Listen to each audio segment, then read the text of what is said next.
I guess we got to start with the obvious one. Talk about getting started fall camp with such a year of uncertainty right now and what that's like. Yeah, I was really pleased with the practice today. Had the guys go and did some crossover stuff, and I really feel good about our group and with all the uncertainties and things that are happening. I mean, I think our only goal is to try to be ready for whatever happens, and hopefully we get those opportunities to play this fall, and if we do, and we'll be ready by then. So that's been our focus. I've been really pleased with our leadership on this team, and from our coaches, our assistants, the administration, everyone's done an amazing job allowing us to be in this position right now. So just thankful and happy that I get to see you guys, even though it's on Zoom, but good to see you guys. You guys look really comfortable, Jared. You're hanging out in the big old lazy boy recliner. That's nice.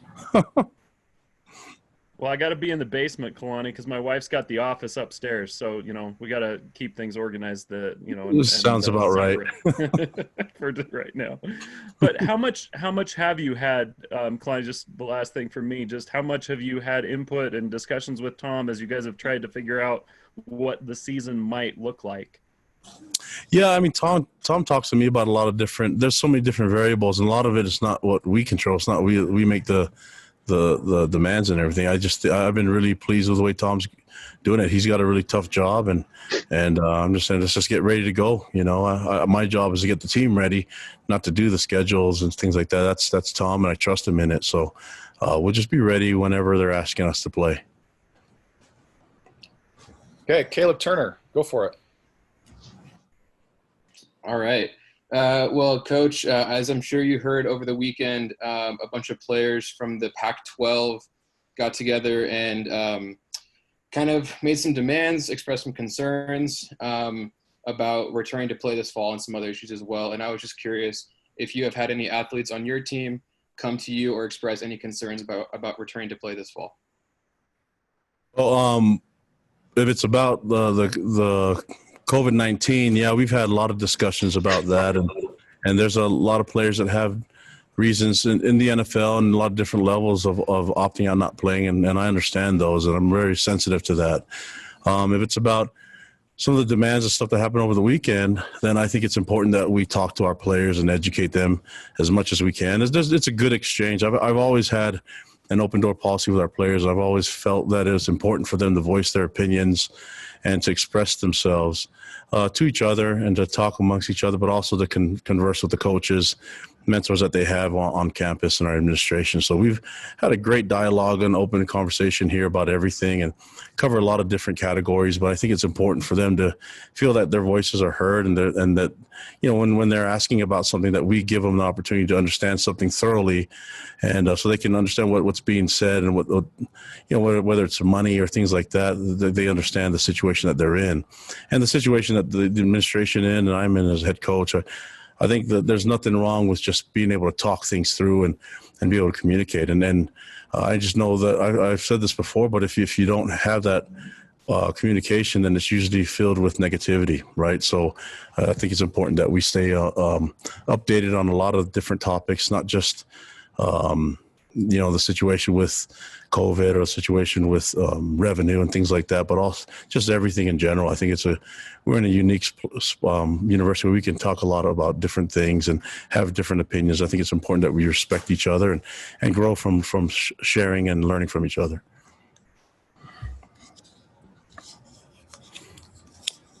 Mitch, go ahead.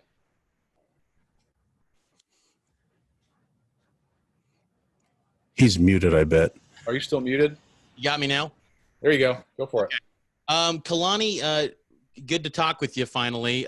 It's good to start the season here. I'm curious, since June 1st, since the voluntary workouts began, how many tests have been administered to the players, and how many positive cases have you guys seen since voluntary workouts entering camp? I think that's a question that I'm not at freedom to answer.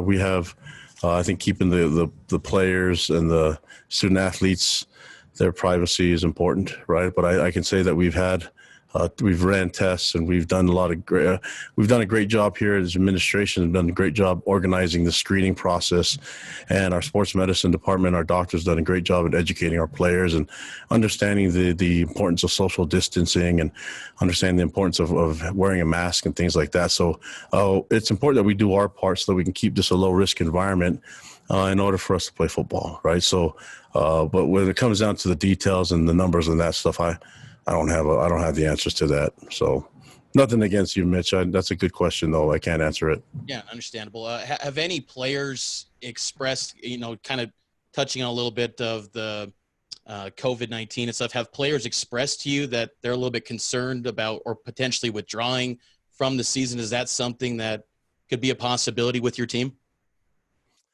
I think there's been some. I think if you look at it, we have 123 guys on the team, so they're not all going to agree with the same thing. They all have different backgrounds, and they all have different situations where maybe someone at home is could be a high risk person, right? So I think for them, it's going to be different. And I've heard it all. I've heard a lot of different concerns. I've heard some people that just I'm not really worried about it, right? My job is to say whether you're concerned or not concerned about it.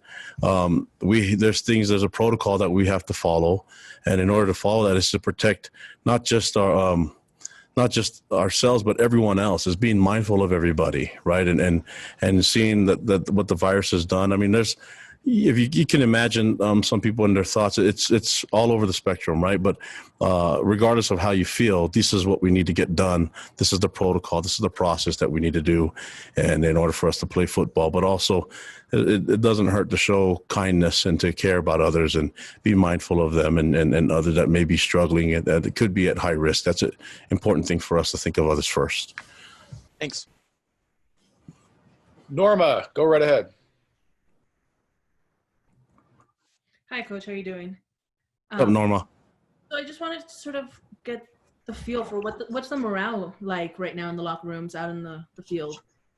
Well, we just had practice, had a few skirmishes, right? A few fights. So I think a lot of guys are frustrated being all bottled up, and now they get out there and play football. Great competition. It's been an awesome thing for me to see, and great leadership. I mean, as I say, we have a little bit pushing and shoving and things like that, but it's nothing too crazy. It's just what you expect from most of the time playing football. But the guys are anxious. They want to get out on the field. They want to play. And I think they've been looking for a way to kind of let off some steam, compete against each other. We've been working on this walkthrough pace and doing this install and doing a lot of Zoom meetings, and it just feels good to get out and be out in the sun and play some football, So I'm looking forward to that when I get to see you guys. It's going to be nice when you guys get to crowd me and ask me questions. I can see your reflection on my reflection on your sunglasses, and the same for you. So I think that's just the case. I think everybody just wants to get things quickly back to normal as possible, but understanding the situation, there's a little bit of frustration, but more than anything, I would have to say overall, it's just excitement to play the game, and gives them a way to just kind of disconnect for a couple hours. And over the past couple of weeks, we've seen the Power 5 program sort of lay out their plans for the fall semester season. I guess what were your thoughts as all those plans came out and all the decisions were made? Yeah, I mean, I don't control what happens. I know we had a schedule and it changed. It's okay. We'll figure it out and my job is to get these guys ready to play 12 games, right? And regardless of who the opponent was going to be, I mean, we've had plans to play, obviously, Utah and all the schools that were lined up after that. And if anything, the GAs are the ones that are going to they're sitting there going, oh, great. We have to break down film again in a shorter amount of time. They spent all summer breaking down all our opponents, and it's like, okay, once you wash your hands, you're good with it. Here's the breakdown of all 12 teams, and then all of a sudden it changes. So they're the only ones that really can complain, But other than that, we're just gonna adjust, and I know other people have other conferences. They have their jobs to do, and we have ours. My job as a head coach is to get these guys to play at their best 12 times. That's what we're trying to get done, So regardless of the opponent. So our level of play has got to meet a certain standard that we have and expectations we have for each other, and what I have for them as a team. And I think if we're in that position, we're going to be really good regardless of who shows up. Let's go, Greg. Hey, Coach. Has BYU had modified helmets for face shields or face masks? And how have you and the players found the whole wearing of masks to this point in the process? And how do you see that going forward, either practices or games? Is that going to be a part of the equation equipment-wise? Yeah, we looked at all the different options that are out there. So you got the shield mask in the front, whether it's a see-through one or the plastic one, or it's like the visor for the bottom, and then there's a cloth one that some teams are using. We also have the gator thing you can pull over your mouth and your nose while having the helmet on. So we're looking at all those different options today. We just now that we have all the options in place today, we're looking at them at what they would feel comfortable with. But I think if we give them those options, then we'll be able to be in a position to keep it low risk. I don't know how that's going to work in games and what the requirement will be in games, but if they're used to practicing with it, they'll be fine.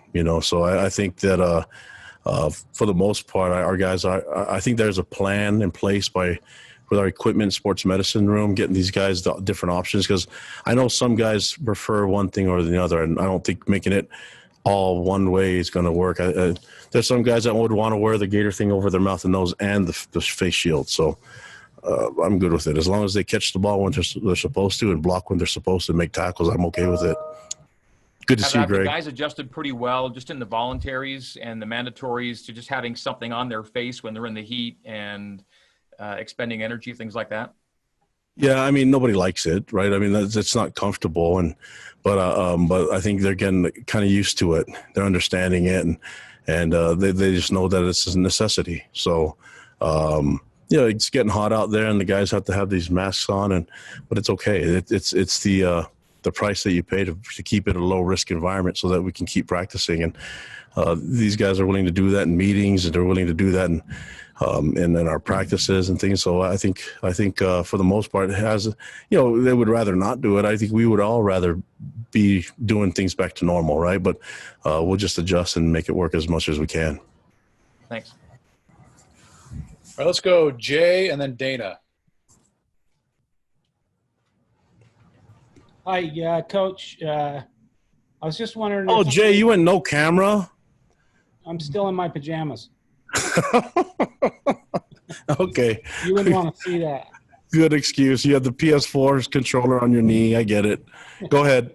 I was just wondering if any players have opted out, as we're seeing that some players are choosing to do around the country as far as the season goes. And if there were any maybe no-shows today, that guys that have decided just, there's always some guys that don't show up. As far as opting out, no one has opted out yet, right? So I think that as we keep educating everyone and understanding what their concerns and things like that, I think for the most part right now, we're just dealing with guys that have had off-season surgeries, kind of trying to get back in time, and then just the normal what happens in day one. I don't think anybody got hurt today. I think it was maybe one hamstring tightness, right? And other than that, I think everybody was pretty good. So yeah, no one has opted out yet when it comes down to that. Then my second question would be, just without knowing your first opponent, with so much uncertainty, kind of what was your message to keep the guys motivated and focused with so much uncertainty in the air? Well, I think it's been different with this group. They're a little bit more veteran than what we've had in years past, and I think these guys are going through the circumstance that we've had, the quarantine, the pandemic, everything that we've had to deal with, adjusting.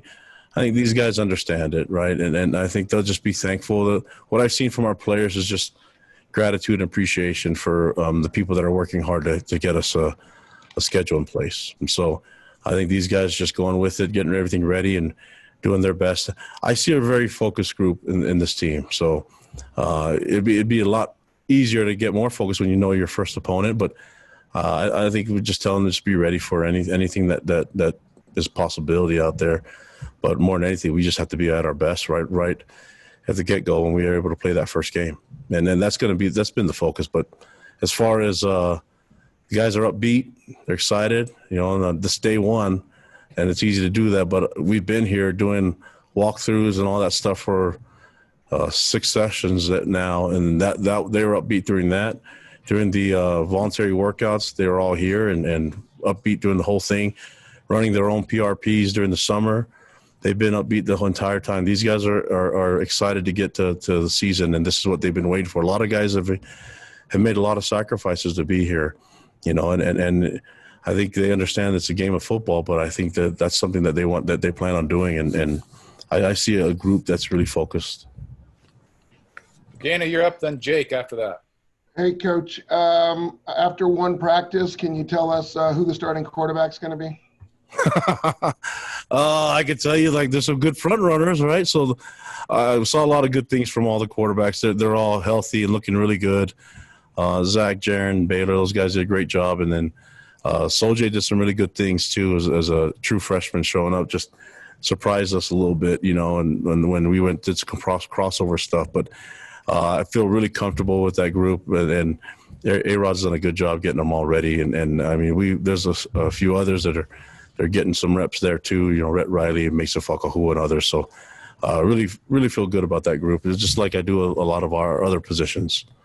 And then the loss of Devontae Henry Cole, how does that affect the running back group?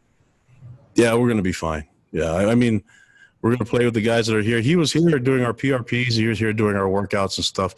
He knows how good we are at our running back core. So I think we're going to be fine. Love the group. I think Lopini this has been a really good offseason for him. Tyler Algier, Jackson McChesney's now, he's got the rust off of those mission legs now, and he's flying around like he did when he was at Lone Peak.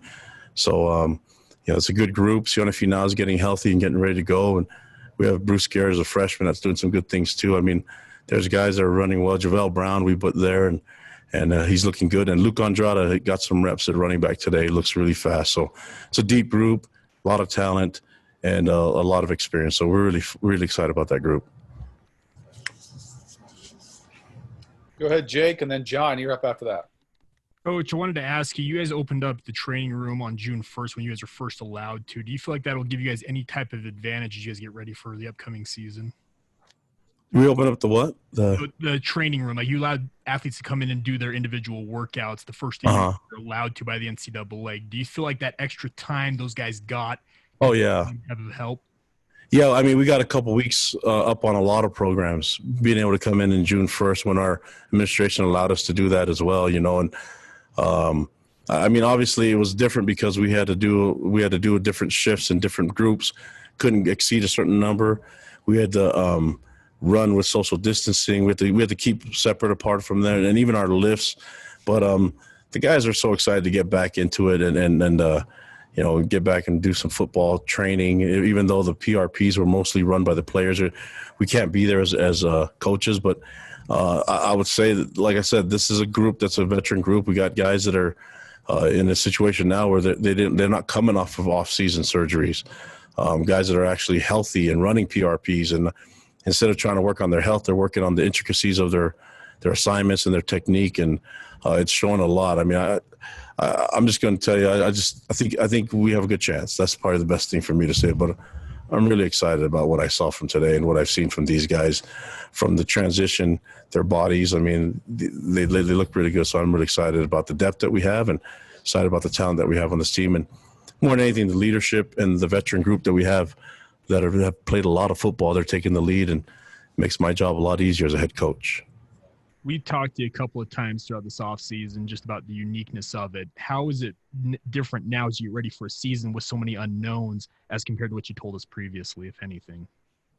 Yeah, I think the unknowns will be known soon. I mean, I'm hoping, right? And I think we have I think you guys know me. I'm an optimistic person, so I'm going to stay positive about it and trust that things will work out, and just put a lot of faith in our players and the leadership on this team to keep it rolling.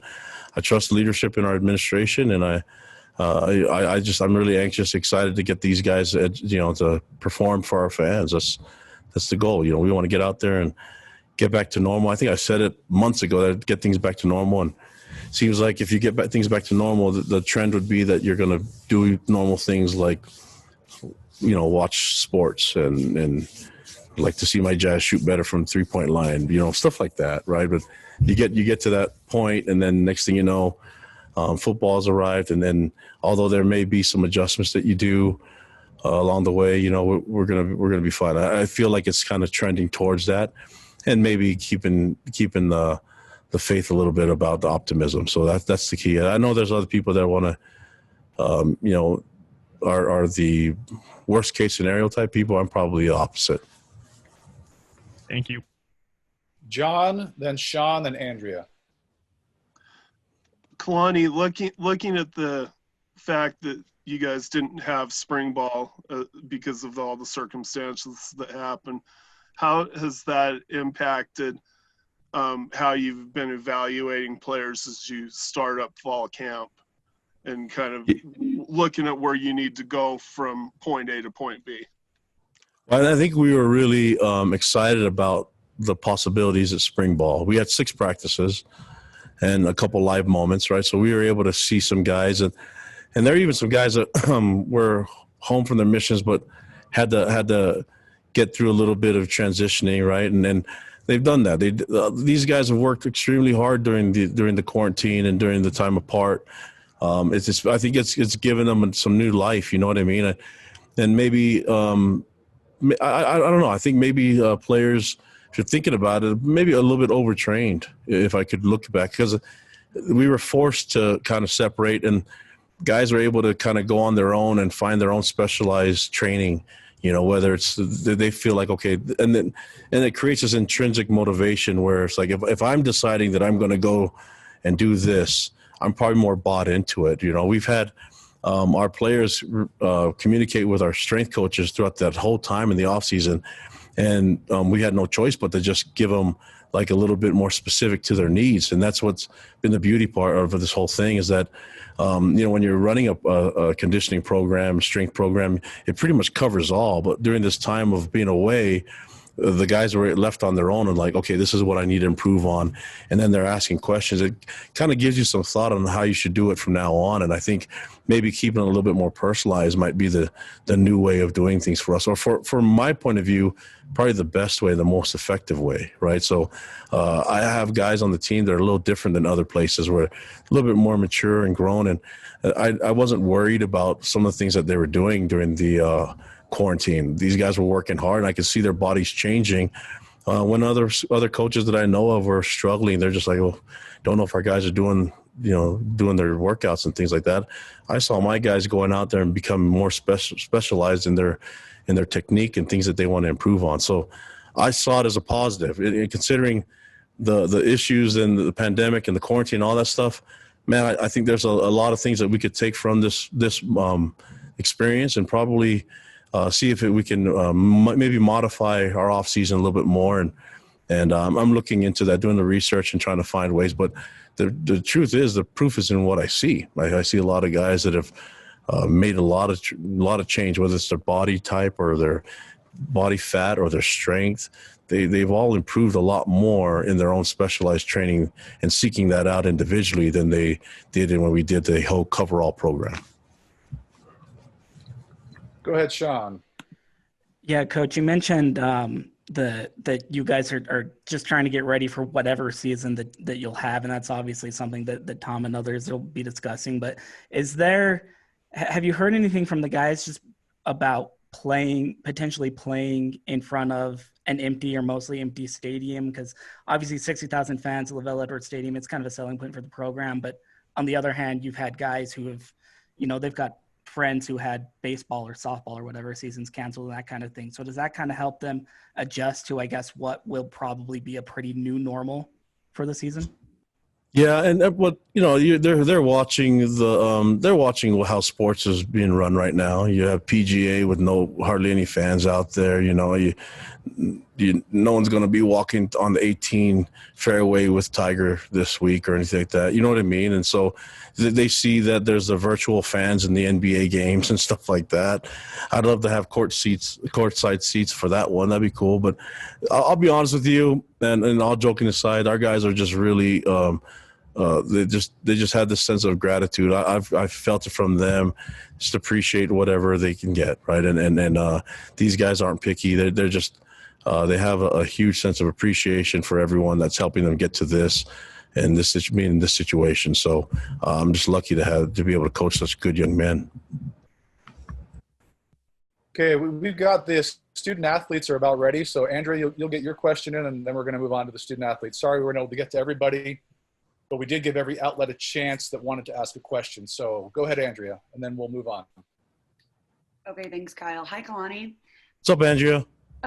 Nothing much, just in my house forever and ever. So, we talk about all these uncertainties and all of these unknowns, and these words are just like, everything's a question mark right now. But if you could pinpoint something, is there one thing that you are most confident in? Yeah, this team I mean, they're a close group. I've seen it, right? And when there's the way they communicate with each other, the way they work, the leadership, I'm confident that the leadership on this team has shaped these guys, and the culture that we have. The statement has been said that you can see how good the family works when you take the spokespeople away. You can see how good the company works when you take the boss away, and probably should take the head coach away a little bit more, just to let these guys give them opportunities to lead. And I've been really impressed with the way they run their meetings, the way they interact with each other. It's what I've been hoping for a long time to have. We've talked about our program being run by the players, and for me to be the guide on the side, our coaches, to help them. I've seen these guys make decisions on what they want to get done in walkthroughs, and what they want to get done in scheme, and how they want to look at some certain things, and give their feedback to me. It's been a blessing, right? So I think them feeling comfortable that way, and we have a veteran group now where a lot of guys that are leading the way are actually guys that played a lot of games and gone through a lot of different experiences on the field, right? And off the field, I've been really impressed with them. I keep telling them over and over again, and I think I more than anything, I just like watching them go to work and then be around each other. And this is a good group. I'm really excited about them, and I know what I've seen off the field, how they've been around each other, and can't wait to see what they do on the field. It's going to be exciting. Okay, thanks, Coach. Appreciate your All right, time. guys. Stay safe. Hey, thanks. Get out of your Kalani. pajamas, Jay. Thanks, guys.